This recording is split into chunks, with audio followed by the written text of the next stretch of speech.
Welcome to episode 78 of Marathon Talk, powered by Abbott World Marathon Majors. On this week's show, start spreading the news. That's a song, isn't it? Isn't that Frank Sinatra's song?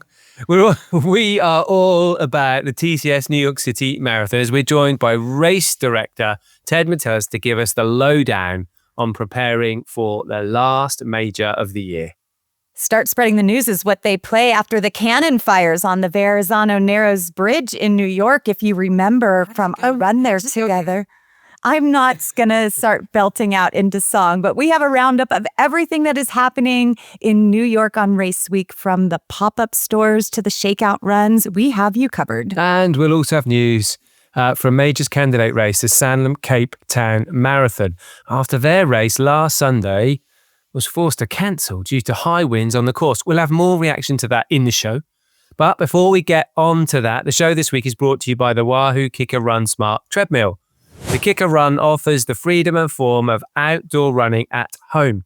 Its dynamic pacing capability means the treadmill matches your pace automatically with no controls needed, offering you a more natural running experience. And its unmatched connectivity means you can sync up with the Wahoo ecosystem and third-party apps, including the simulation of routes from the Wahoo app, Strava, or Swift.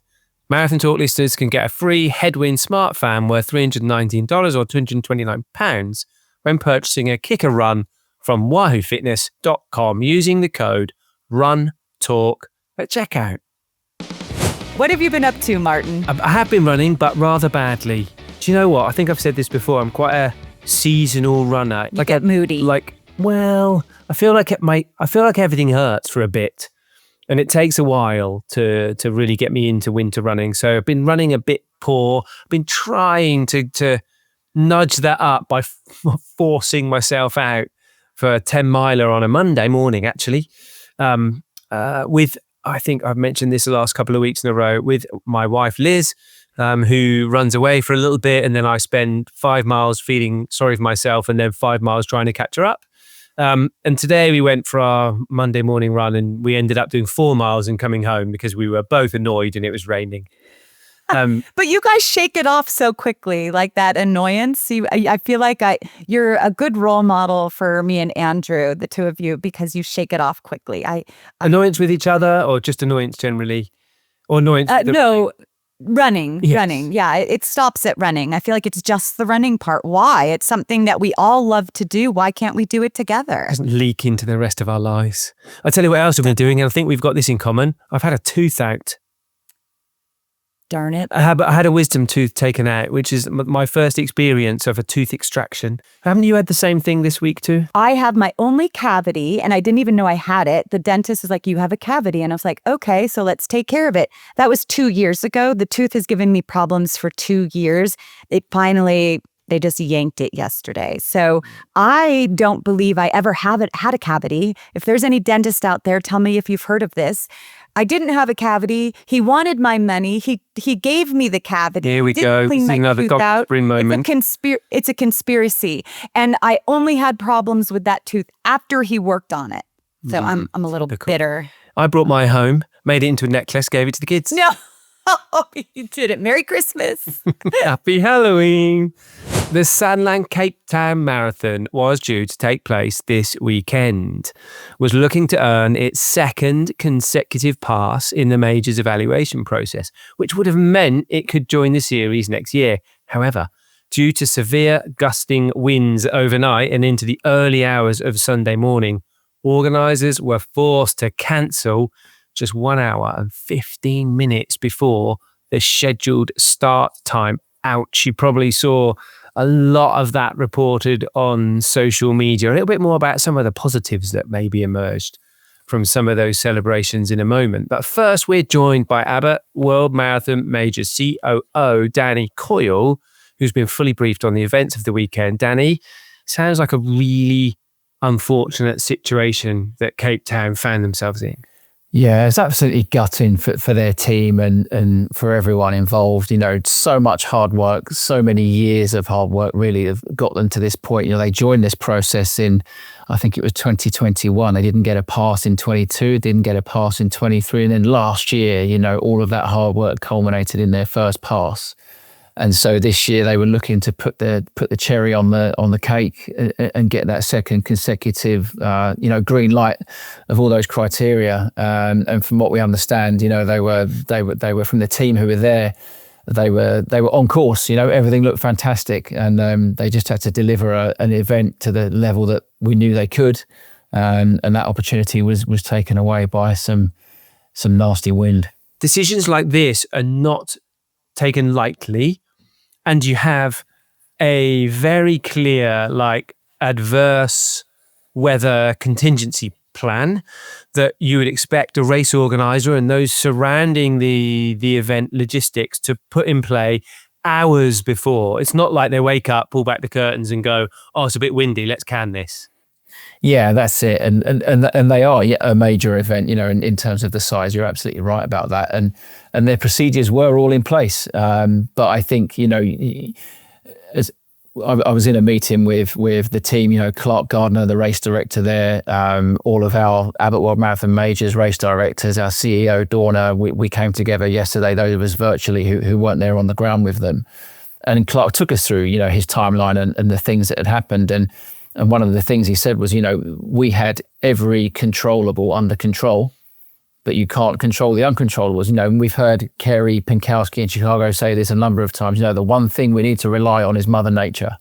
If she delivers, then we can have world records in Chicago or course records in Boston and all these fantastic performances. And Mother Nature didn't come to the party for Clark and his team. And it was really sad. And, we know, they were up and out and looking at structures and looking at the damage that had been done in areas around the start finish, the race village, and predominantly out on the course, and just the scale of how much damage I think the wind had done to fencing, to structures in the race village. It just wasn't going to be possible for them, I think, to get things into a place where they could have started that race. And you're right, it's not one person's decision. It's not even Clark and his team's decision in a vacuum, standalone.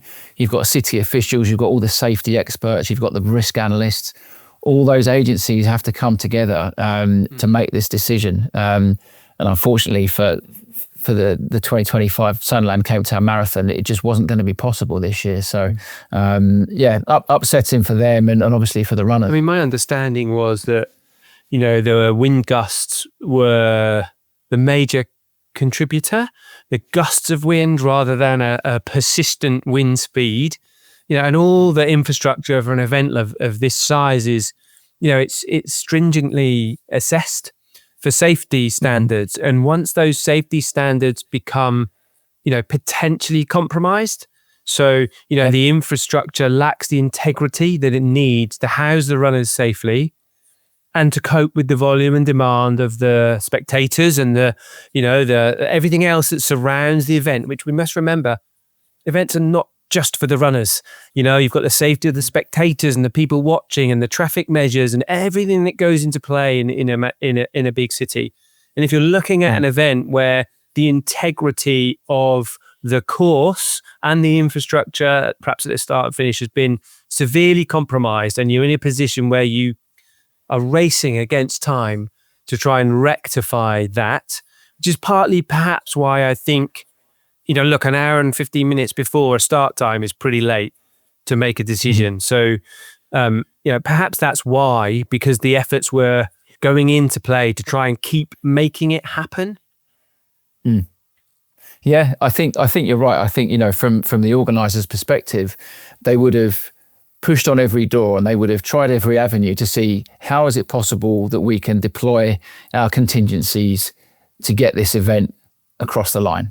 And I think you try that for as long as you possibly can. And not just because, for Cape Town, it was a big day in the context of their evaluation and their aspirations to join our series, but it's a fantastic event for that city, whether it wants to become a major or not, and the people, and it means an awful lot to people. And you saw that, I think, on social media with the numbers of runners who, once day had broken and the weather had perhaps calmed down a bit, you saw those fantastic scenes of people up and down the seafront, running, singing.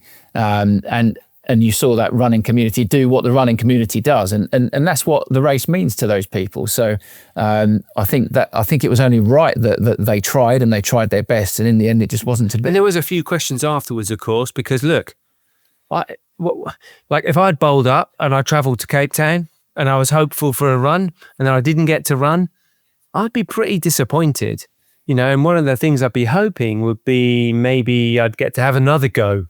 And for a while there wasn't, it wasn't certain what that process was going to be. But thankfully there's been some positive movement in a good direction. Exactly. Yeah, it didn't take too long for the title sponsor of the race, Sanlam, to a financial services company to step in and kind of stand by the race and stand by the runners. So what they announced slightly later in the day yesterday was that they would fund deferrals for runners into 2026 or the 2027 version of the event. So more detail is going to come out about how that process will work. Obviously, it's still very early days and everyone's kind of still, in cleanup mode and trying to take a breath. But it was really pleasing, I think, for the sponsor to come out with that news and to kind of extend that kind of hand of friendship to the runners who, like you say, trained and invested themselves in getting themselves to the race. So, it sounds like that option is going to be there for 2025's runners to give this another go. I was so blown away at social media and how much good was coming out of great content coming out of the sad news for the organization, because the spirit of runners is undeniable. And I was talking earlier today to my teammate Karina Vilhoen, who was there running the 10K the day prior. She's from South Africa. And she mentioned the word Ubuntu, which is kind of like the spirit of South Africa. In Afrikaans, it's like humanity and compassion. It loosely translates to I am because we are. And to me, that's like not just South African spirit, but runner spirit as well. And it was so evident as people took to the promenade and the seascape to get in their 42-kilometer run and get their marathon in. There was even, she said, supporters with their signs, their race signs, fans and volunteers still on the side of the road, supporting the runners. So for those who do still have questions and that they would like to be answered, where could you steer them to later in the week when some of those when more information is starting to roll out? Well, I think from a participant point of view, Cape Town will be in touch, via the usual channels. You'll see things on, runners will get emails. They have a WhatsApp service. That was how they first communicated what was happening on Sunday morning. They'll obviously use their social media channels for that.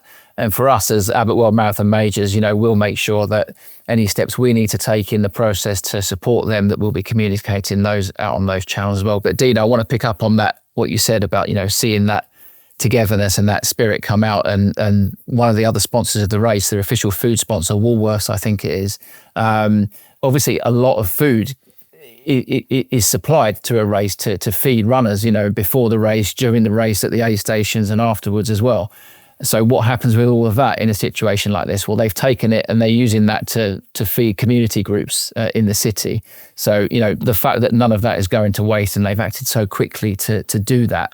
You've got, I'm reading some numbers here, 26,000 bananas, 280 kilograms of potatoes. Your dog probably gets through that in a week, Deena.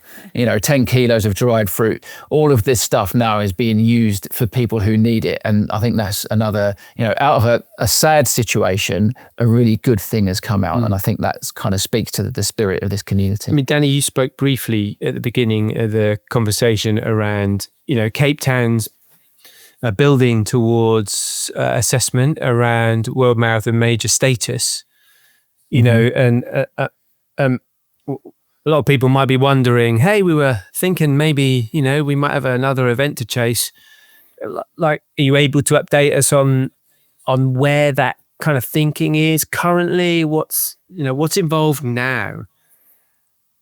Well, we've got more conversation to have with our board of directors, which, for those who don't know, it's our organisation, the majors, is run by our race directors from the 6, now 7 races. And so there'll be more conversations to be had there. But, we saw ourselves on some of the socials that, Cape Town are very much, we go again, we're going to be back.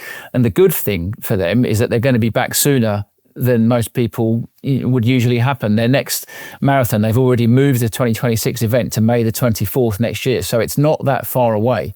And we are coming down there regardless. Abbott World Marathon Majors, Marathon Tours and Travel Age Group World Championships, it's taking place in Cape Town. That was never contingent upon them becoming a major. So 1,800 or more of the world's fastest age groupers will be down there to run that championship, and our team will be down there to help stage that event and support them in that. So we're still very optimistic about 2026. We know the Cape Town team are going to refocus on that when they've had time to dust themselves off and get some rest. And it will be here before you know it. So, I'm sure there'll be more information to come, both from Cape Town side and our side, about how that's going to take shape. But that's what we know now. And I'm sure it'll be a hell of a party down there in 26. Brilliant, Danny. Thank you. Thanks for updating us. It's always, these things are frustrating. And, when we go to events that we've trained for and we've invested a lot of time, effort, energy into events. We want to get there and we want to have a great time. But at the same time, I think something that's been really common in the feedback that we've seen is a genuine understanding for the importance of safety decision making first. It's much better to make a difficult decision than to avoid making a difficult decision and pay with what could be horrendous consequences further down the line. So, difficult decision, but arguably the right one. So thanks for updating us. No problem. Good to see you. Next weekend, the final major of the season, the TCS New York City Marathon will take place, and there is a lot going on with some big names appearing in the men's race.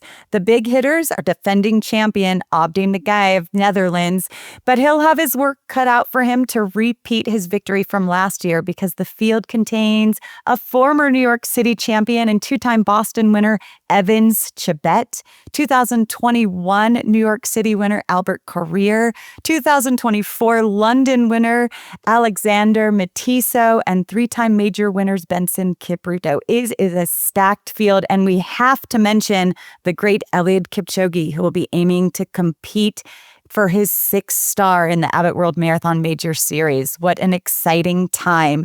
He adds New York to his list of 11 major victories. How about that for a star-studded field? I know, and the fact that he's going to Eliud Kipchoge, as long as he finishes, he's got to finish just like everybody else, right? So to get his 6th star, he's going to add New York to his list. I'm not sure he's going to win, but I'm just going to put this out there. I'm not sure he's going to win. I'm not certain. I could be eating my words after this, Deena. But from what we've seen of him this year and the kind of course that New York is, doesn't really fit to his strengths, does it? We know he's. I don't think he's as fit as he's been before. Towing the line of a couple of events this year, maybe hasn't gone super well. He likes to be metronomic and consistent and efficient, and so flat, like control, really important. And that is just not New York, is it? Yeah, and the opposite of what you're saying, to me, Benson Kipruto is such a great hill and strategist when it comes to marathon racing. So he's kind of at the top of my favorites list in what is a hard race to predict because there's so many great athletes that have tasted victory and have a forte for the strategies that go into winning these high caliber races. But Eliud Kipchoge, thank goodness he stepped back out of retirement to compete in the Sydney Marathon and now New York City, kind of keeping that lifestyle alive of running being a lifelong sport. He has said that. So although he had retired from professional running, it's so great to see him stay. Are you going? Are you going to be in New York? I am going to be in New York. The World Athletics is collecting memorabilia for their museum, and I am donating my race singlet from the Athens 2004 Olympic Games and the shoes that I ran in. Oh, you really? Yeah, so it'll be a special So here's the weekend. thing. Where are those things at the moment?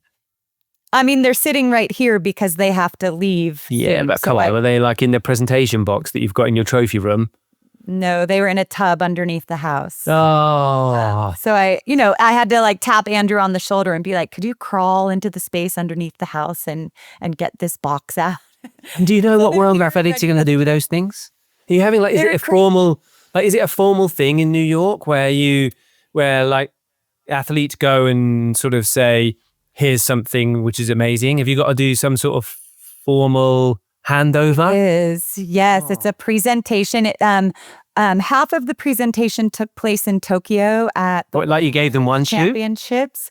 No. So Mizuki Noguchi, who won gold in the race that I earned bronze in 2004, I had dinner with her there. It's the first time we've gotten together like intimately since 2004.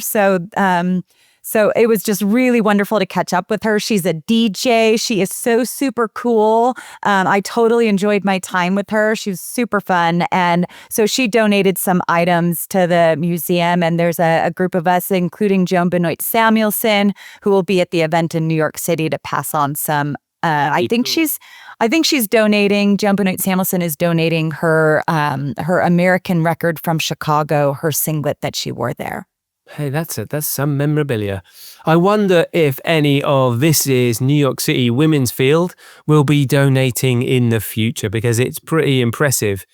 Sheila Chepkarui is back, the reigning champion, back to defend her crown. Helen Obiri, Sharon Lekedi, last year's second and third place athletes. That is something New York like to do, bring back their podium finishers. So it'll be, similar podium last year. They're all in the race list this year, but Eilish McColgan is having a crack at New York City Marathon. First time, I think, outside of the UK for her.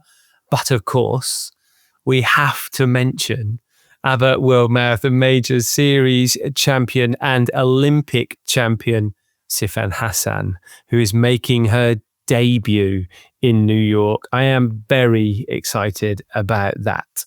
I just can't believe this lineup. And then you add Americans to that list. Some U.S. hopefuls include Fiona O'Keefe, Emily Sisson, and Molly Seidel. So maybe we can have a Eilish McColgan, maybe we'll say Emily Sisson, Eilish McColgan matchup. We'll do some over-under to see if U.S. or UK comes out on top there. But what again, it seems like every weekend we're just discussing these fields put together. But anytime you have Sifan Hassan coming into the mix, she loves to challenge herself with new crazy ideas. And I love her interviews at the finish line because she says, am I crazy to be doing this, to be signing up for this? But she just continues to challenge herself. And I love that spirit on her, that she's just always willing to get uncomfortable and scare herself into the next challenge. And I'm wondering, I mean,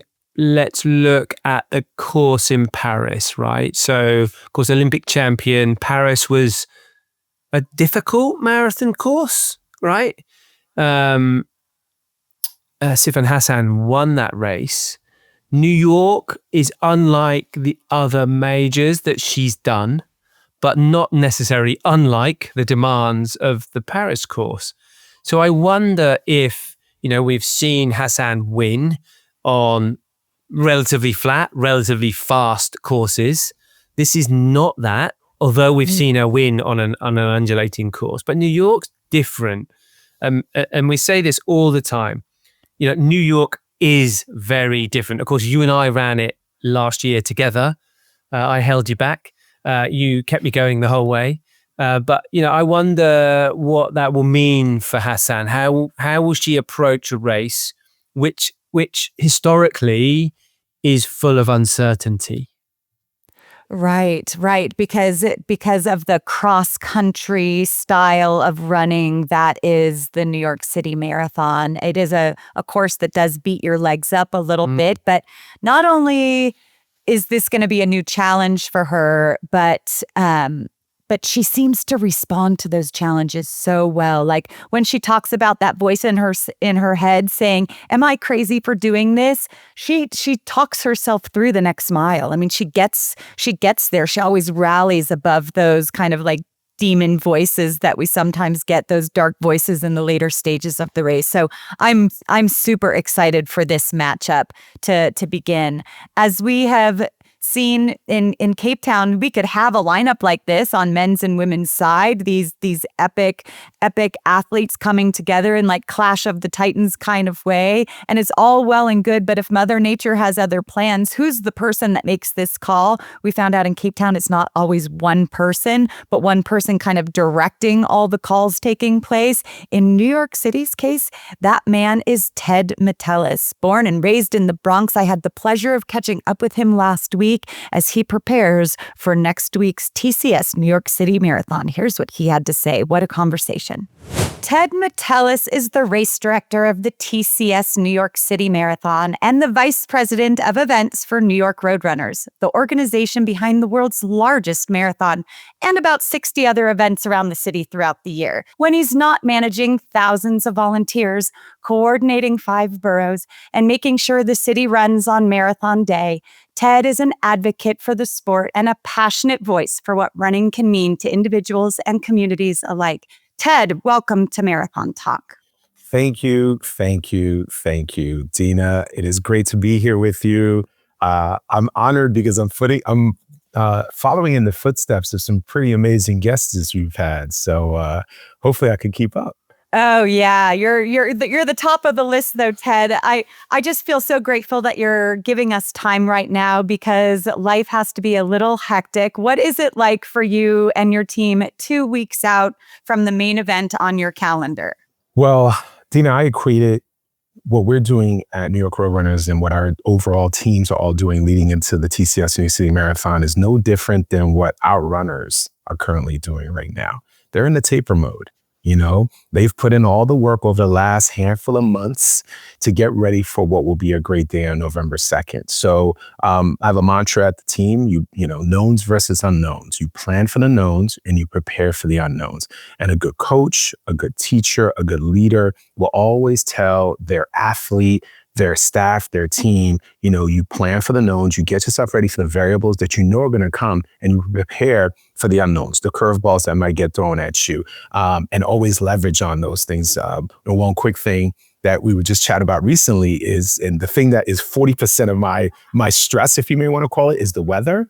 And as an athlete that's going out and running, or a participant that's getting out there and getting ready, just because it's a little warm, a little cold, or a little wet, doesn't mean that you don't go out there and run, because you may encounter that on race day. So we are tracking just like our runners and getting ready for a great race day.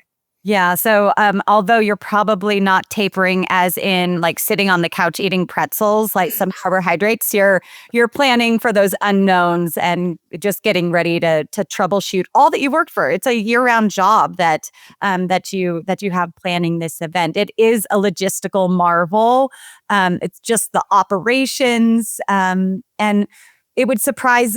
Do you have anything that would surprise runners or spectators if they knew what went on behind the scenes? Usually how long the planning goes. You know, some folks would think it's like, all right, well, I guess you don't start planning until like, you know, September. And it's like, no. We've been planning for 2026 since 2025. You know, we're planning for 2025 since 2024. So we're always planning a year out in advance in things. And I think the other thing too that folks rarely think about is how you have to take so many different things and make them all fit in an area and work in unison. I think that's the thing. It's kind of like an orchestra. You have all these different instruments that are all there. They all have their own unique sound, but together it's harmonious. It's beautiful. So when you talk about different paces, different times, different abilities of our athletes, different teams that are coordinating along the logistics and the planning, folks don't think about that because they're only thinking about their little narrow space. But then I have to think, and the rest of the team has to think about the entire space. Is there some space that is so out of reach for you, like you're just hoping that person does their job and that person does their job, that you're standing at that finish line waiting to welcome the first runner, the last runner, and you're like, oh, I hope that went well? Well, the biggest thing is always the weather. That's the one variable we have no control over.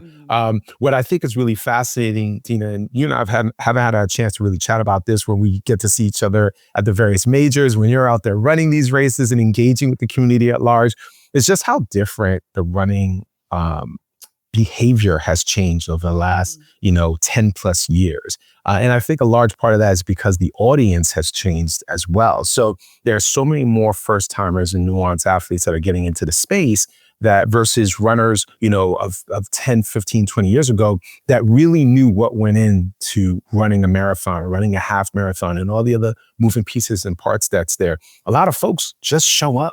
They just think that, oh, well, I'm just going to go out there and do this little jog for 26.2 miles. And it's not quite like that. So adapting to the different runner behavior is definitely something that's been very interesting to learn, and how people consume information in preparation for their marathon day has been really interesting to see as well. Yeah. And there is so much information. I'm reminded as you said that, like with influencers and where people are getting their information, it seems like on social media or even personal message that I get from runners is like this commodity picture of an athlete with you, and they'll find you, whether it's at a pop-up event in Tokyo or London or Sydney, that it's really like a hot commodity to get a picture with Ted Metellus. So what does that experience tell you, or what does that experience give you when people are stopping you at these events to get that snapshot? Gosh, I think it's a couple of things. I mean, one, we are an ambassador of the sport. I'm following in the footsteps of the last 5 or 6 race directors that have done this, Fred Lebo, Alan Seinfeld, Mary Winberg, Peter Chacha, Jim Heim, and now I'm stepping in that role and continuing on in the tradition of what we do at New York Roadrunners, which is all about health, wellness, and the transformative power of running, and the community that has been built in a space of impact. So knowing that is part of it, but I also think it's just how connected our sport, our industry, and our community and our culture is, and how folks are engaged. New York Roadrunners has a huge portfolio of road races and events. There's a lot of people from the New York tri-state area that goes out and runs the majors all over the world and other road races and events. And when you see them, that's amazing. But I think now what's starting to happen is the growth of that community being amplified through the Abbott World Marathon Majors, and that growth of that community being amplified in going and attending these other events and having a platform to chat with runners at the various programs that the team at the Abbott World Marathon Majors creates. So when you're seeing someone more than once, you instantly develop a connection with them. And that's where folks see you. And, I welcome them with a big hug and an embrace. I say thank you. You try to be the hostess with the mostest, if you may say. And how folks are received will take that stress, take that tension, take that edge off, and they feel welcomed and happy to be able to be there and be getting ready to run.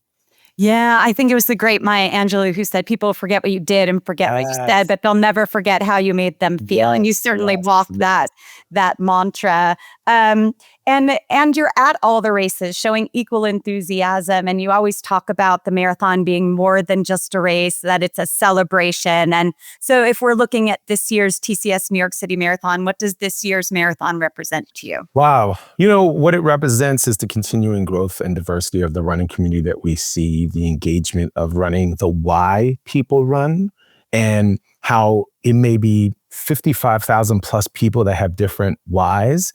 They're all doing the same thing. They're all coming together as one.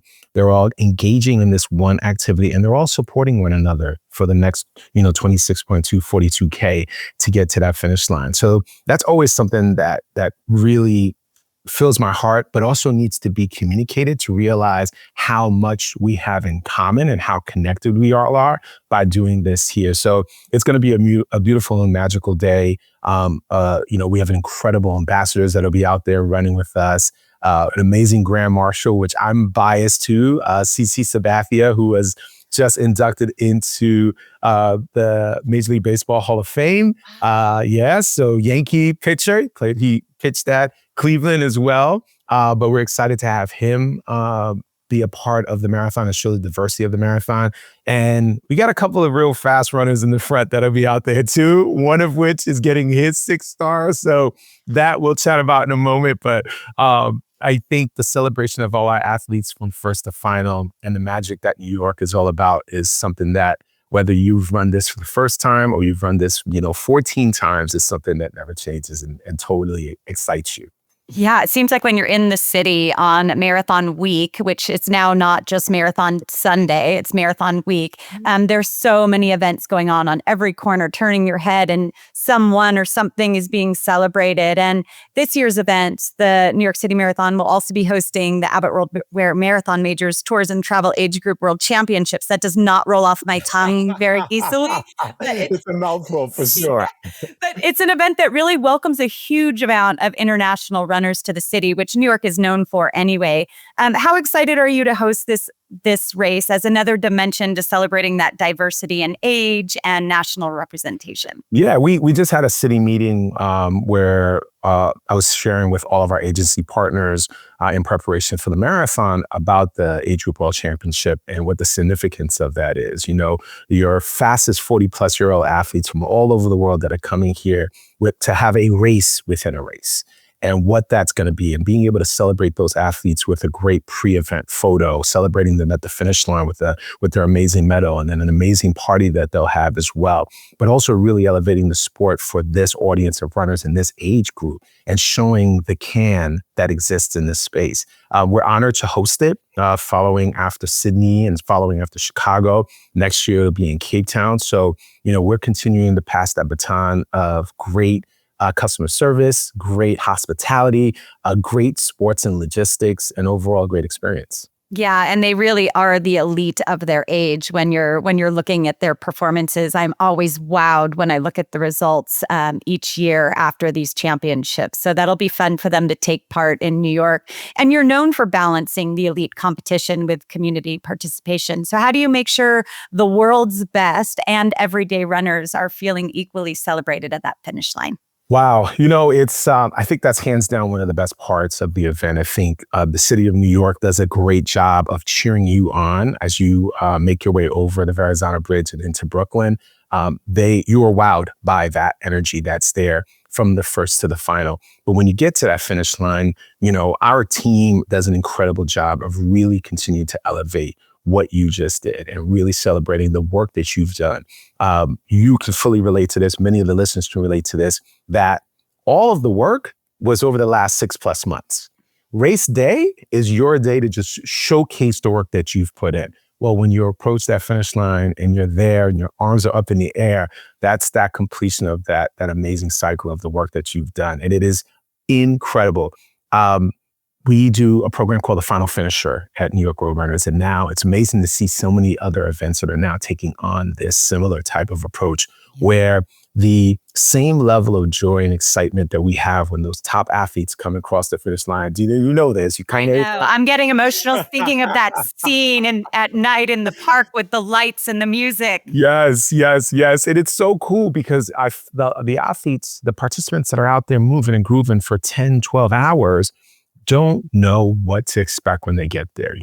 They're on the sidewalks, they're moving along. Our course and operations teams are out there making sure they're okay, giving them additional hydration and any food or anything that they need to continue on their way to make sure they get to the finish line safely. And they're like, well, everyone is gone. And in fact, everyone is not gone. So the same top athletes that cross that finish line that they're about to cross are welcomed and celebrated, and you will be welcome to celebrate it as well. And it is seriously the most beautiful thing. And I think in a world that we live in that has so much no, don't, can'ts, I call them NDCs, so many no, don't, can'ts, you see a moment like that and you see the yes, you can. So it's probably one of the most special moments. I have a really busy evening because I go from the finish line, I zip down to the pro celebratory event that we have. So they have a quick dinner. I pop in, I say hello and say some words there. I then zip to the Age Group World Championship party, pop over there, say hello there, zip over to our Marathon, New York Road Runners Marathon party called the Victory Lap, pop over, say hello there, and get back to the finish line to catch our final finisher. So it's a marathon in its own for myself. Are you wearing a smartwatch through all of this Yes. and like tracking us? Good. Yes. Okay, you've got to post those stats in your Strava account so we could see the madness that is Ted Metellus on race day. My goodness. So I think of that, like my very favorite part of New York used to be the start line, because standing on the Verrazano Narrows Bridge is just like breathtaking to see the Manhattan skyline. But now it's late night finishers in the park because it's really grown into something where people who finished earlier in the day will go back to the room and come back to the finish to celebrate those final finishers.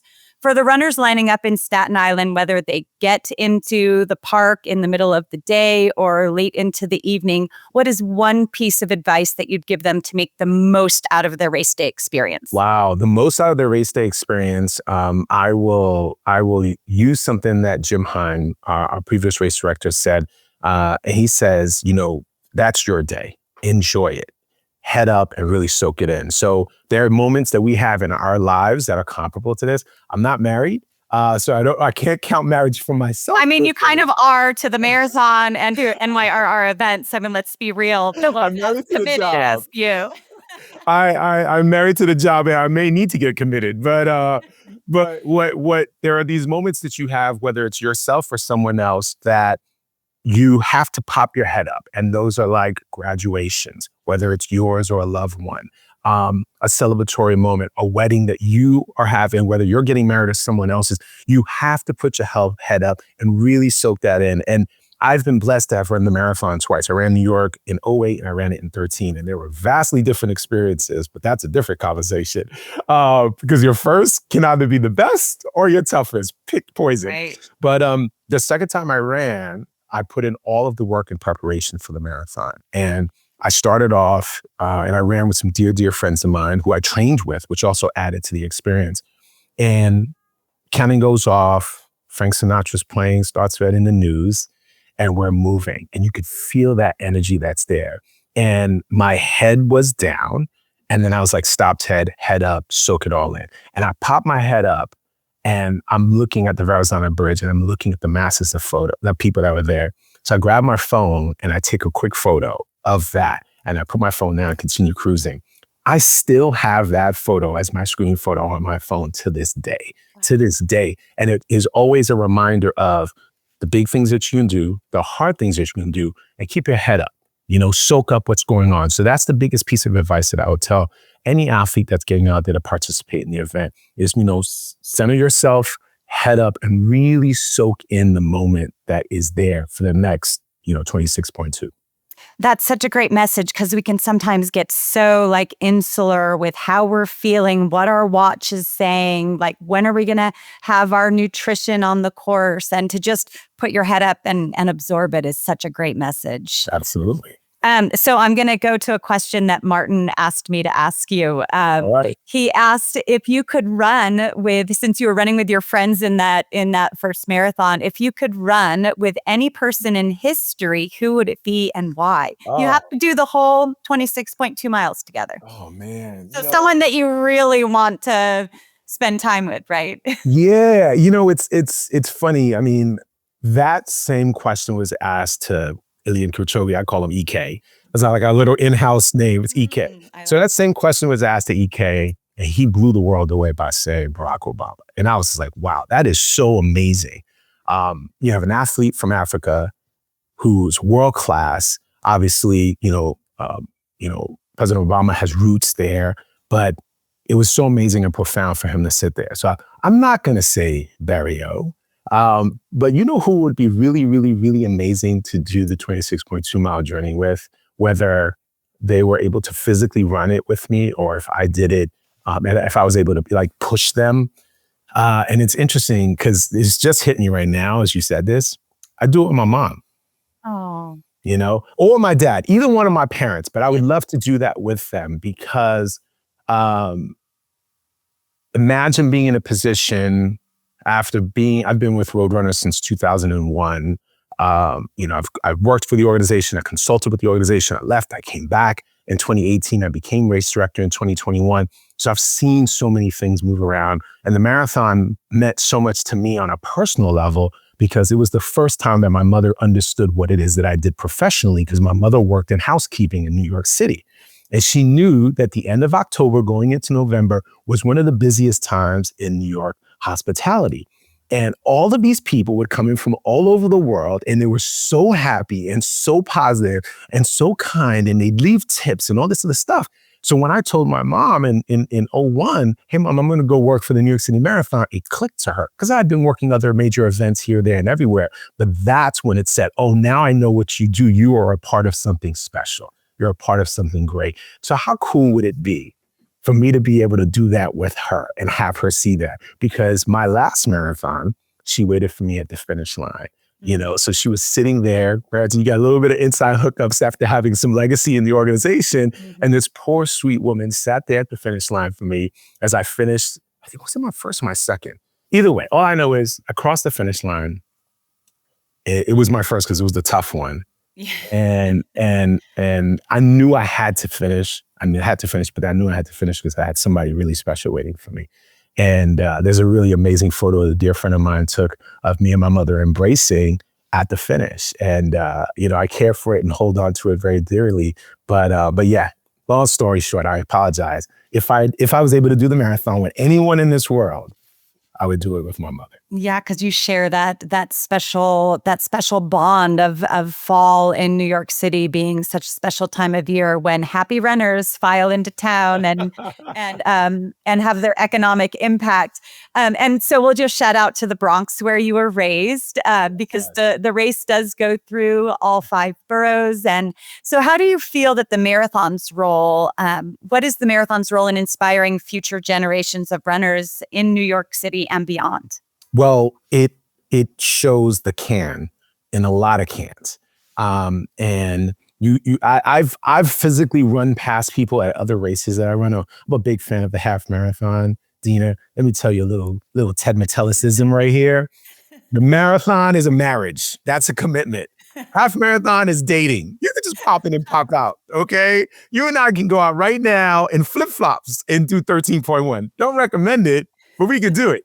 But a marathon, you better put in that work. So anyways, I remember running in a half once in Chicago. Actually, Carrie Pinkowski's Bank of America 13.1, which is one of my favorites. I run that with Jack Fleming from Boston every year for the last 3 years now. And I heard someone say, I could never do this. And I said out loud, yes, you can. And when you see all types of people, all types of abilities that are out there doing the same thing, and you're standing there and you're watching the fittest and the fastest fly by you at like a sub 5-minute pace, and then you see somebody in a wheelchair, on a skateboard, walking with guides and support, or moving alone on their own with the body that they've been blessed with, that changes you. And that, I think, is the most amazing thing. We have generations of families that have been a part of the marathon, whether they've been volunteering, cheering on an intersection or a corner, or being out there to be of service to the larger community. That inspires you. Neighborhoods that have had aid station captains that have been a part of the marathon for over 30 years that are instruments of the community. They're inspiring people and telling them that you are a part of something great. And when runners come in and they say thank you and they're waving to you from all over the world and they have their flags, that elevates it. And those neighborhoods look forward to seeing the marathon. And that's a little bit of the magic that we bring to the city that hopefully translates over to some level of inspiration and saying, great, how do I become a member of the Rising New York Runners Youth Program? How do I become a member of the Run for the Future Girls Program? How do we become a member of Striders? How do we become a member of our sustainability team that's doing great work and getting people elevated and aware in the space? Those types of things are what inspires folks. So it's great to be able to do that and be able to set the scene for that so that humanity is showing off to humanity. Wow. Oh my gosh. And really it's probably the reason that the volunteers and the spectators come out by the 2 millions every year, because it fills their cup too, to see people doing hard things and doing it with such joy, persevering on the streets of New York City. You did mention sustainability, so I'd like to ask you, that's become a very big initiative within the New York Roadrunners, and they've made big strides. Your organization has made very large strides in the sustainability space, from reducing waste to going more digital. Is there anything new in this year's space that you're exploring? Yeah, again, this will be the second year of our charity Team for Climate, that raised so much money and, more importantly, so much awareness and how to help in the offsetting of climate impact with the events. So that going to year 2 is huge, and continue to amplify that story. One other thing that we've done too is partnered with Culligan, so we can have some reusable bottles that the athletes will be able to get. They'll get that at their post-race recovery bags. So that's a huge plus there. And here's one new and approved deal here. Lean in on this one, Deena. This is for us here to share. This is breaking news. We've been practicing with trash dump areas. So basically what we'll do is have a designated location, these trash pens that the athletes can then put their cups into. It helps collect everything on location. All of our cups can then be recycled and composted. So it limits amount of any other trash that gets contamination that gets in these cups, having these pens. So along the course, there will be these trash pens that'll be there with some signage that the athletes can see, and they can all pop them in there. Because, we have little trash cans here and there that people are trying to aim for, and they're doing their best impersonation of Michael Jordan, trying to aim from a distance. Well, we give you a really, really, really big target as you're making your way over there, because those types of actions and those types of operational plans make a big difference. Wow, that's great. I will say, in all my Michael Jordan attempts at the Sydney Marathon, I did miss 2 shots and ran with that guilt before I could shake it off by making the next one. So thank you for the larger pen to increase the success rate of us dumping. If this is another question from Martin, because he likes these big dreamy ideas. So if you could do anything to the New York City Marathon experience without any limitations, like no financial limitations, no reasonable, like you don't have to be reasonable here, what would you do? Wow. Okay. High in the sky. I know, it's quoting one of my favorite books, Unreasonable Hospitality. So it's like, that's an unreasonable dream that I would have. I'd have a race within a race. I would have youth in each of the boroughs run a certain distance within the course. Because, some sections you've run the marathon, the Brooklyn is massive. The Bronx, not so much, I'm working on that as a Bronx native, especially when you think about the fact that 3 race directors are from the Bronx and Roadrunners started in the Bronx. Give us a break. But it's all logistics. But I think what would be really, really cool is to have some sort of a race within a race where there's young people that are running various segments of the course. We have relay programs that we do with some of our partners. We'll be doing something with Good Morning America this year, celebrating their 50th anniversary. But how cool would it be to have a youth relay as part of the marathon that will start off things? It's almost kind of like the Olympic relay where they come out with the torch run, something similar to that. So that might not be so pie in the sky. A little bit of logistics can make a lot of things happen. But sounds like you've thought about that one before. Just saying that it looked like it just needs a little more fleshing out, and that torch could be like Lady Liberty's torch being run through the streets. It sounds like it's doable. Yes.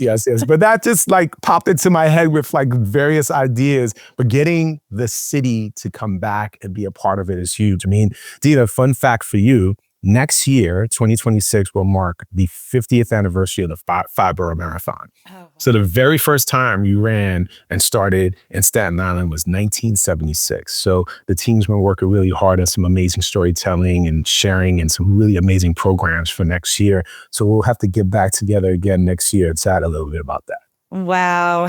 What an amazing, I cannot wait already. We haven't even gotten 2025 out of the way, and I'm already looking forward to celebrating the 50th anniversary in 2026. So of all these past marathons that you have been a part of, you worked for Rock and Roll Event Series when it was getting kicked off. I just feel like you've had your finger on the pulse of knowing what the community needs in order to flourish. And so if you look back on your experience here at New York Roadrunners, is there maybe a scene that stands out or something small that stands out that you still just like hang on to? I know you mentioned your mom being at the finish line of your first marathon. Is there some other moment that sticks out that might just make us know a little more about you or what makes the marathon such an amazing weekend? I have three things. One, which is every year, it's just before the start of the marathon. Again, just like the runners, you get the pre-race jitters and you're standing there waiting, and we'll have a couple of special starts before we get to the professional wheelchairs and everyone else. And I've noticed since 2021, I'm like, kind of like, I don't have my rhythm. I'm kind of like edgy and whatnot. And I get up there, and once I start that first group, then the weight is lifted off my shoulders. And then I'm like, all right, I'm ready to go. And you literally physically can see me go from being tense to now really loose and start like, doing the little jog. It's similar to getting that first couple of strides in. And then once you hit that first mile, you're like, okay, I got my rhythm now and I know what's going on. So that's an every year thing. But two very, very, very special moments that I'll always remember is my first year. In 2001, and being a part of the marathon, bringing it back post 9/11 and what that meant and how impactful that was. There was a lot to process and digest as a native New Yorker, as a New Yorker living in the city during the time that happened. Now being a part of an iconic event like the marathon, there was so much happening that was there, but it was so needed and necessary for the marathon to come back, not just for New York, but for the world. So being a part of that was incredible. And fast forward to 2021, when we brought the marathon back post-COVID, my first year as race director, and getting that off, that celebrated the 50th anniversary of the marathon, 1970 being the very first New York City marathon. That was, I want to say, it's probably the hardest I've ever worked in my life, because we were navigating so many unknowns to get this event off the ground in size and scope, and most of all in safety. And those are two things I'll, along with, getting everybody started, but those two moments I'll always lean on, because that was my very, very first during a really, really, really tough time in the world. And then fast forward 20 years, really, really, really tough time in the world, bringing this event back and how much it meant to everyone involved and then some. Right. And both memories are really rooted in what makes the marathon community so strong. And that's resiliency, right? It's like saying we're back after something really big. Ted, thank you so much. The TCS New York City Marathon, whether you're the first finisher or the last, Ted Metellus is going to be celebrating you at that finish line. Ted, you're part show business, part event management. So I say break a leg as we head into the TCS New York City Marathon. Thank you so much for your time and what is a busy time for you and your team. Thank you very, very much, Deena. Looking forward to seeing you very soon in New York. Big hugs. Good luck to everybody out there. Have a great time. We're welcoming you in New York City. Really enjoyed that conversation with Ted. I could just listen to Ted for days. Next guest is the man responsible for much of the content that you see on the Abbott World Marathon Major channels and here in the podcast. It's social media manager David Macnamara. He's going to talk to us about a few of the things he's been up to lately, because he is everywhere at all of the races with his finger on the World Marathon Major's pulse. Dave, you're just back from Chicago. How was it? It was great. It was busy. I've never known anything like it. The last few races, everything has been 100 miles an hour, from expos to shakeout runs. I did 3 shakeout runs in one day. I was so shook out. I could not be more shaken. Race day was crazy. We had 6-star finishers, 150 of them getting medals. So it's full on. It's just a lot going on, a lot to cover. And it's busy for you because in your role, you're sort of always looking for stories, always looking for the things that are going on. So I guess you see races slightly differently. For many of us, we're there to do the race, but you're there to do, multiple shakeout runs, but also your vision is, what's happening here at an event that I can talk about. Yeah, it's so much broader. Yeah, exactly. Like, I feel like our races are made up so much of the people that that run it. We have one winner, but we have 65,000 stories that have passed by our tent every race day. And, you know, when I'm there and meeting people, some of my favorite times are when I'm in Expo, just chatting to people about where they've come from and what they've been through to get there. And I always have my cameras with me in my bag, and then if I meet someone, it's like, set it up, let's have a chat and let's record it. I have many interviews that I've never used that I feel bad about, but in Chicago I was at the Team Abbott shakeout run, which happened with our great friend Rob Dalto. He had a shakeout run, and I met a woman called Treena Mitchell there, and her story was really inspiring. So we sat down and had a chat just outside the hotel, and I think we're going to listen to it right now. But I think it's a really good insight into like the kind of people that run that we beat at races and what to hear more from. On this section of Marathon Talk, we're going to be taking some time to meet some of the Team Abbott. And we're here in Chicago for the Bank of America Chicago Marathon. And I am with Treena Mitchell. Treena, you are from Arkansas, the great state of Arkansas? Great state of Arkansas, Little Rock, Arkansas. Wonderful. So this is your second Abbott World Marathon Major star, is that correct? Yes, this is my second star. And how's training been going for tomorrow? Oh, training has been brutal. You know, so I'm training in the South, and we've been training in 95-degree weather. So this weather is so pleasant, and I hope it stays for tomorrow. Wonderful. And your first star was in London. Yes, I did London back in April of this year. Great experience. So I'm hoping to have the same here. Could you tell us a little bit about the start of your running story? Okay. Well, I started right after I had a partial hysterectomy and went into kidney failure. During the height of the pandemic, I had some major issues, went to the emergency room. They tested my levels and found out I had a fibroid tumor that was so huge that it was sitting on my ureters, and it was allowing urine to backflow into my kidneys. So I went into the ER, got admitted for 2 weeks, had to have a partial hysterectomy and tubes coming out my side. It was a crazy experience. And then afterwards, I had to start working to get my health back in order. I went to a gym, local gym, APC Fitness in Little Rock. Found out my trainer was a marathoner, and he had plans for me to also be a marathoner. And he said, I want you to sign up for the local 5K. I signed up, did it, and it's been a journey ever since.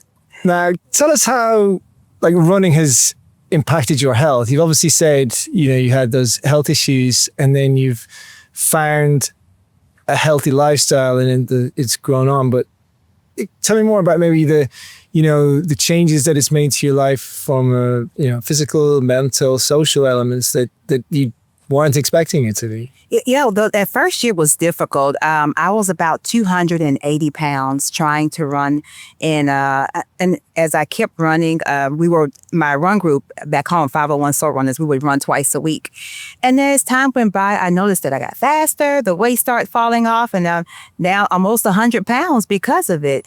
And then I just started to feel better, getting up, moving, joints were feeling much better, and also getting a little faster. So it's been a great journey, and I want to continue to lose weight and also chase all of the world majors. I've heard rumors that this course is a fast course, so we could be on for a PR tomorrow. Yes, that is my goal. I want to be done by 6:15, 6:30. That's what I'm shooting for. But if not, the goal is to just finish healthy. That's it. The finishing is the reward in itself. We speak to so many different people who come to races with challenges or targets, and at the end of the day, the first target, the main target, is to get around it, finish it. Absolutely. And you have this thing in your head, I've got to finish at this certain time. And then after a while on that course, you just kind of lose it and just want to enjoy the moment. So again, the goal is to just finish and finish with a smile on my face. Well, you'll know from London, you don't know what you're going to get. You can train through the winter and then turn up on race day and it be 85, 90 degrees heat. And that's exactly what happens. But, by the grace of God, I live in an area where there's high humidity. So that day didn't bother me at all. Looking at Team Abbott and being part of Team Abbott, with the benefits and what you've received from Team Abbott, could you talk to us more about that and maybe the things that you weren't expecting, but that they've been a happy sort of outcome that you've received from being part of the Team Abbott program? I can tell you, this has been a amazing experience. I didn't think I would even qualify to come, thought I may maybe had to fundraise or, so when the application came out, I said, you know what, I'll share my story. And when it was selected, all of the opportunities that came with it, from the billboard at the expo to now to, just people hearing my story, had no idea that I would be this inspirational. I'm just telling my story and people are amazed by it. So it has really given me more confidence to share more of my story and also to be more relatable and to let people know that this race is real. Marathons are achievable and you can do it if you want to. Wonderful. I mean, 5K to a marathon, as I said, it's testament to it. It's the old adage that it's one foot in front of the other and it's one step at a time and it's a marathon, not a sprint, but they're all true. That, you're only limited by, as Eliud Kipchoge will say, no human is limited. And I think that's a good way of putting it. Yes, it is. Sometimes it looks so difficult because you hear people train for 17 weeks. It just seems so impossible. But when you have people who are surrounded by you, who've done it before, and they're sharing all the tips and tricks, it just makes it seem more attainable. So here I am. And now you said where you are now. Where's next? What's the, 2 out of 6, 2 out of 7, excuse me. 2 out of 8 maybe in a few months, maybe we don't know, and 2 out of 9. But where do you think your journey will continue? Do you have plans for another race? I do. I have New York in a few weeks. And then next year, I plan to take on Berlin. Let people know how you got on, because by the time this interview goes out, you'll have run this race, but we will let people know how you get on. But until we meet again in New York, let's have a recap. We'll have a follow up at the finish line, and we'll see how you got on New York as well. Absolutely, and I should have some more stories to share. More stories. More stories. Great. Treena, thanks so much for your time. Have a great day. Thanks for having me. Bye. That's so great to hear from Treena. So how did she get on in the end during the race? I spoke to her at the finish line. She struggled. It was hot, and she's at the back of the pack, so it was hotter and hotter for them as well. So I think her final time was 6:38. So no PR for Treena this time around, but we'll see her in New York, and we'll see how she gets on. I'm sure she'll be looking and trying to improve on her Chicago time in a few weeks. Right. I mean, I think that's part of the marathon story is the resiliency that happens out there when you're having an off day and can still make it to that finish line. And then the resiliency again of showing up at the next major in order to redeem yourself. So about New York, you seem to be the man in the know. Tell us about what's happening in the city that our listeners might be interested in who will be visiting during race week. Deena, there is so much happening. I've actually had to take an extra day. Normally I'll come home after a race on a Monday. I'm coming home on Tuesday evening. It's that busy. But start off, we've got obviously the official stuff. So Expo opens at 9 a.m. on Thursday at the Javits Centre. So get down there early.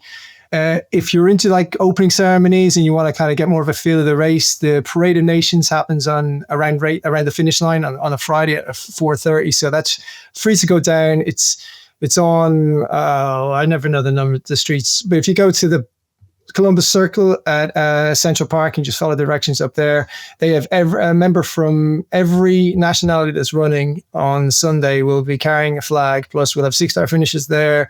There is people who have done the 9+1 and New York Runners event and all that as well. As far as Abbott World Marathon Majors events going on, we've got a shakeout run happening on Friday at 8:30. That leads from the Westin in Times Square. We also have for anyone who's doing the Asia World Championships, there's a meetup. So for everyone who's taking part, so I think we've got about 2,500 people taking part. So we're going to get a lot of people in Times Square for a big photo. That happens on Saturday at 7:30. There's a gala evening on Sunday night for after the event. So again, Asia World Championship athletes will have been notified this, and that's to be there.